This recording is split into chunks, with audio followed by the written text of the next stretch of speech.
Hola, buenas noches, estimados alumnos.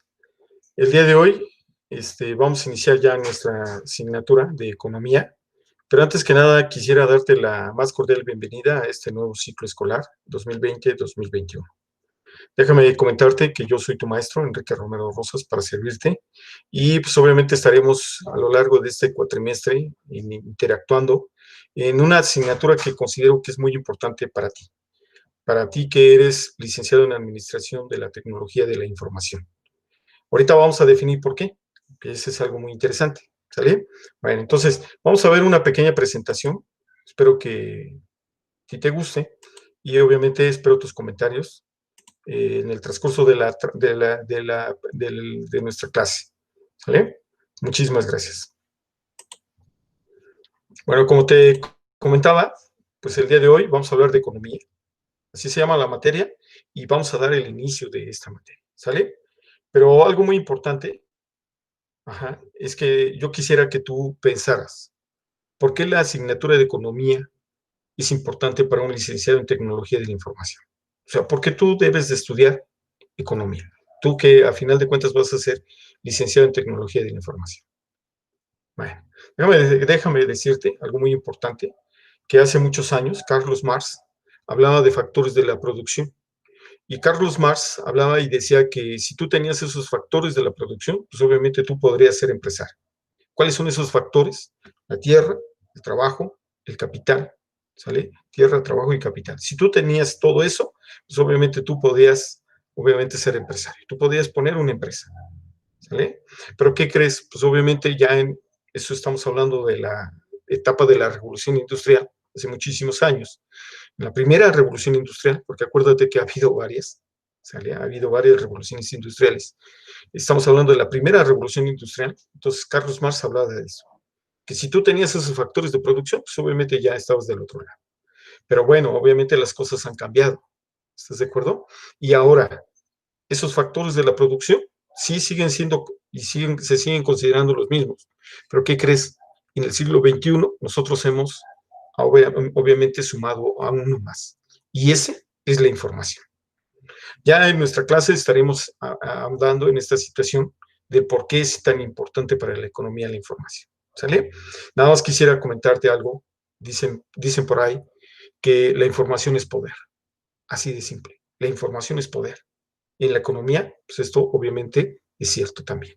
¿Sale? Bueno, pero antes que nada, también obviamente cuando estamos hablando de economía, también tenemos que hablar de algo muy importante, que es la creatividad.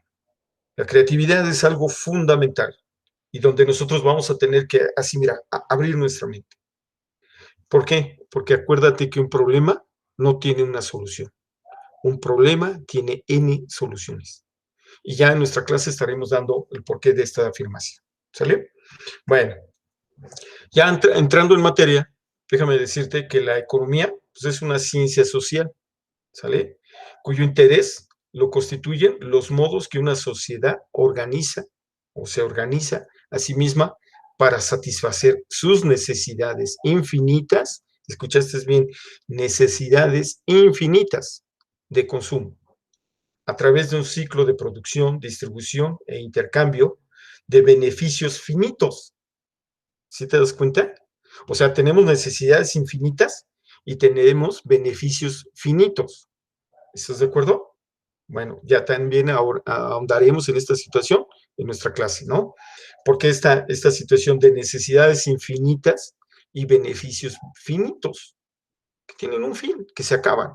¿Estás de acuerdo? Obviamente que esta situación es idealmente que debe de ser perpetuada con el tiempo. ¿Sale? Bueno, un objeto de estudio de la economía, obviamente, se puede definir en torno a tres ejes principales. ¿Cuáles son esos tres ejes principales? Bueno, uno, los procesos de extracción, producción, distribución, intercambio y consumo. ¿De qué estamos hablando? De bienes y servicios que obviamente una sociedad requiere. Fíjate, extracción, producción, distribución, intercambio y consumo. ¿Sale? Que la sociedad necesita. Otro objeto de estudio serían los modelos posibles de satisfacción. ¿Cómo lo vamos a hacer? ¿Sale? Obviamente estamos hablando de esas necesidades infinitas, y de, obviamente, a partir de un conjunto de recursos finitos disponibles. ¿Estás de acuerdo? Eso es algo muy importante que no quisiera que ustedes lo olvidaran. Obviamente, en esta situación, el modo, eso es algo muy importante, en que las personas y las sociedades sobreviven, comercian y prosperan, obviamente, en una sociedad. ¿Estás de acuerdo? Financieramente, claro. Ahora, vamos a hablar de diferentes teorías económicas, eso es algo muy importante. Pero, ¿qué es una teoría económica? Eso es algo fundamental, ¿no? Que entendamos qué es la teoría económica. Bueno, la teoría económica es un conjunto de hipótesis o de modelos que tratan de aplicar una explicación, o sea, o de aportar, perdón, una explicación teórica de los sucesos que ocurren en la economía real. O sea, una situación real que está pasando, digamos, en la sociedad. Bueno, hay teorías que tratan de explicar esa situación. Obviamente, ¿por qué tratan de explicarla? ¿Por qué? Porque obviamente podrían contrarrestarla, ¿estás de acuerdo? O encontrar una solución a ese tipo de problemas, ¿sale? Entonces, pueden producirse, ¿sale? En dos principales campos, ¿sale? En los que se divide la economía, que sería la macroeconomía y la microeconomía. ¿Qué es la macroeconomía? Pues obviamente situaciones, cuando estamos hablando de macroeconomía, estamos hablando de situaciones así generales. Cuando estamos hablando de, obviamente, de situaciones de magnitud global, ¿ok? Como puede ser el Producto Interno Bruto, el desempleo, el Producto Nacional Bruto, en fin, el tipo de cambio, la balanza de pagos, eso es macroeconomía, cuando estamos hablando de macroeconomía. Pero cuando estamos hablando de microeconomía, pues obviamente estamos hablando en la parte más pequeña. ¿Y quién es, digamos, qué sería la parte más pequeña? Pues obviamente las empresas, los trabajadores, las personas, ajá, las personas, los consumidores o los inversionistas. Cuando nosotros estamos hablando de microeconomía, estamos hablando de ellos, de las personas, de las empresas, de los trabajadores. ¿Sale? Bueno, ya estaremos ahondando un poco más en nuestra clase. Ahora, obviamente te comentaba que esta teoría económica, pues obviamente hay diferentes escuelas, ajá, diferentes escuelas o diferentes teorías que obviamente tratan de explicar esa realidad que nosotros vivimos. ¿Sale? Vamos a mencionar algunas que son, digamos, de las más importantes. ¿Cuál sería la primera? Digamos, para mencionar, digamos, la escuela mercantilista. Esta escuela mercantilista centraba sus estudios en la riqueza de los factores de producción. Ya dijimos cuáles son los factores de producción: tierra, trabajo, capital. Pero estamos hablando cuando era la primera revolución industrial, hace muchísimos años. En la actualidad, acuérdate que los factores de producción es tierra, trabajo, capital e información. ¿Sale? Ahora, otra escuela muy importante fueron la escuela fisiócrata. Ellos centraban todos sus estudios en una oposición a la mercantilista, mediante la aplicación de la ley natural. En esta situación de la ley natural estamos hablando de que ellos pensaban que la riqueza se generaba en el campo, en la agricultura. Fíjate qué importante, no en el comercio. La riqueza que se genera ahí, en la tierra. Qué interesante, ¿no? Ya también estaremos platicando de ellos.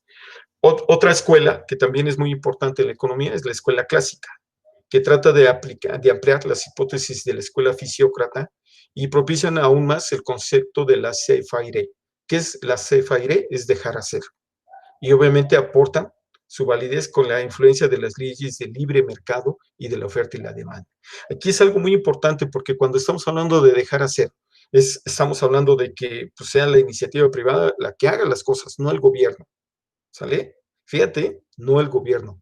O sea, no el gobierno empresario, sino que sean las empresas privadas las que realicen las situaciones. También vamos a estar platicando de ello. Bueno, la escuela marxista es una contraposición de la escuela clásica. Ajá.